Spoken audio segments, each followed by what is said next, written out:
That great anthology of woe, The World as Will and Idea, appeared in 1818. It was the age of the Holy Alliance. Waterloo had been fought, the revolution was dead, and the son of the revolution was rotting on a rock in a distant sea.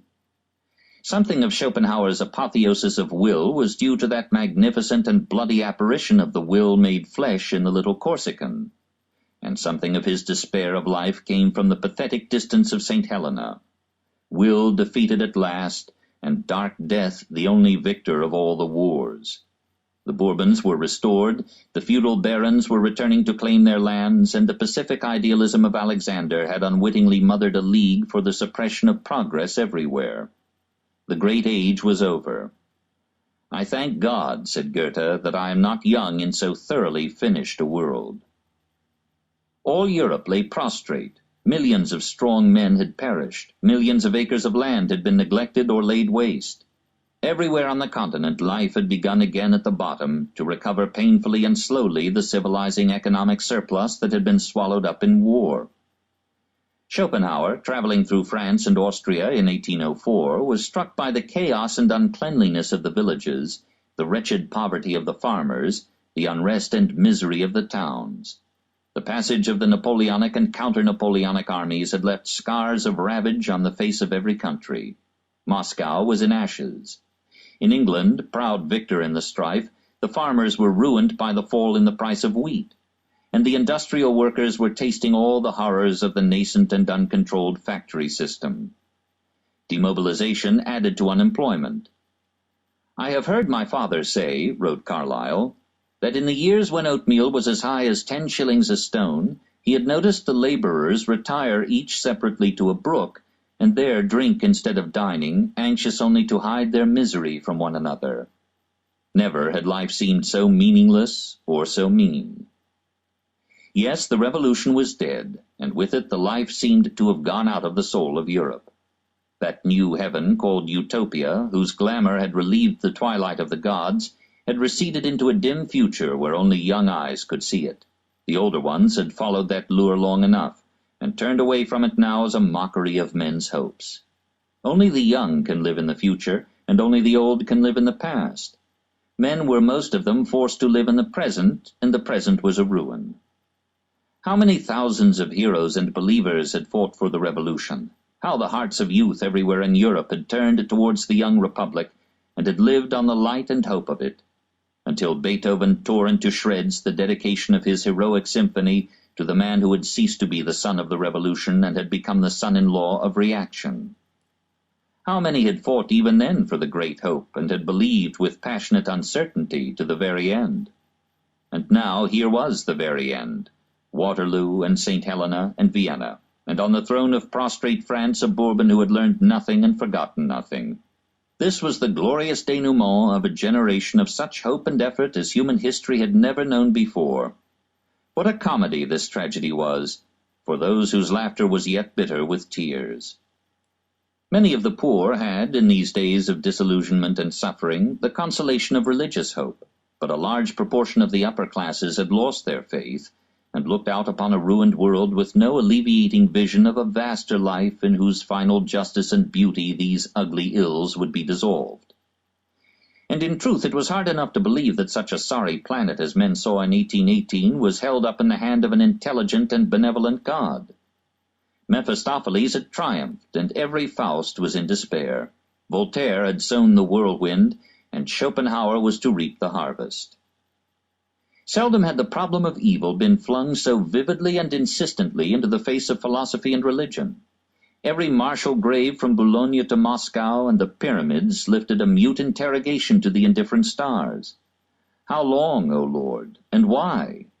Was this almost universal calamity the vengeance of a just God on the age of reason and unbelief?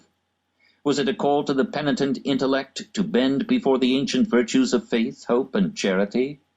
So Schlegel thought, and Novalis and Chateaubriand, and de Musset, and Southey and Wordsworth and Gogol. And they turned back to the old faith like wasted prodigals happy to be home again.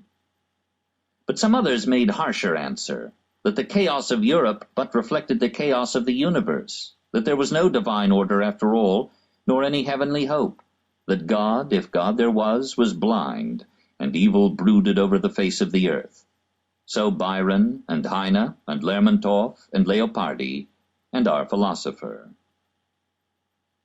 The Man. Schopenhauer was born at Danzig on February 22, 1788. His father was a merchant noted for ability, hot temper, independence of character, and love of liberty. He moved from Danzig to Hamburg when Arthur was 5 years old, because Danzig lost its freedom in the annexation of Poland in 1793. Young Schopenhauer, therefore, grew up in the midst of business and finance. And though he soon abandoned the mercantile career into which his father had pushed him, it left its mark upon him in a certain bluntness of manner, a realistic turn of mind, a knowledge of the world and of men. It made him the antipodes of that closet or academic type of philosopher whom he so despised. The father died, apparently by his own hand, in 1805. The paternal grandmother had died insane. The character or will, says Schopenhauer, is inherited from the father, the intellect from the mother. The mother had intellect. She became one of the most popular novelists of her day. But she had temperament and temper too. She had been unhappy with her prosaic husband, and when he died she took to free love and moved to Weimar as the fittest climate for that sort of life. Arthur Schopenhauer reacted to this as Hamlet to his mother's remarriage, and his quarrels with his mother taught him a large part of those half-truths about women with which he was to season his philosophy. One of her letters to him reveals the state of their affairs. You are unbearable and burdensome and very hard to live with. All your good qualities are overshadowed by your conceit, and made useless to the world simply because you cannot restrain your propensity to pick holes in other people. So they arranged to live apart. He was to come only to her at homes, and be one guest among others. They could then be as polite to each other as strangers, instead of hating each other like relatives. Goethe, who liked Madame Schopenhauer because she let him bring his Christiana with him, made matters worse by telling the mother that her son would become a very famous man. The mother had never heard of two geniuses in the same family.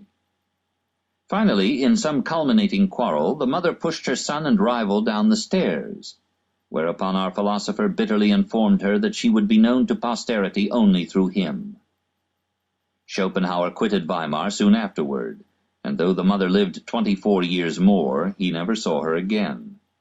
Byron, also a child of 1788, seems to have had similar luck with his mother. These men were almost, by this circumstance, doomed to pessimism. A man who has not known a mother's love, and worse, has known a mother's hatred, has no cause to be infatuated with the world. Meanwhile, Schopenhauer had gone through gymnasium and university, and had learned more than was on their schedules. He had his fling at love and the world, with results that affected his character and his philosophy. He became gloomy, cynical, and suspicious. He was obsessed with fears and evil fancies. He kept his pipes under lock and key, and never trusted his neck to a barber's razor, and he slept with loaded pistols at his bedside, presumably for the convenience of the burglar. He could not bear noise. I have long held the opinion, he writes, that the amount of noise which anyone can bear undisturbed stands in inverse proportion to his mental capacity, and may therefore be regarded as a pretty fair measure of it. Noise is a torture to all intellectual people. The superabundant display of vitality which takes the form of knocking, hammering, and tumbling